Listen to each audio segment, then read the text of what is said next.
start with the fight.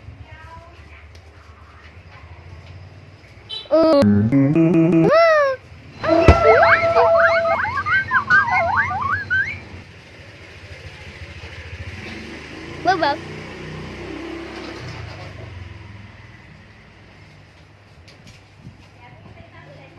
Dạ xíu nữa xong rồi.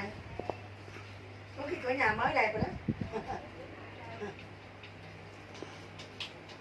Hỏi công mấy trăm ngàn.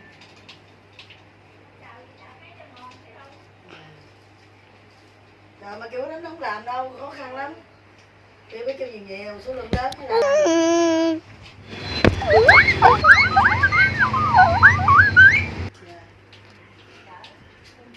Vâng vâng. Thì đó Lucy rồi.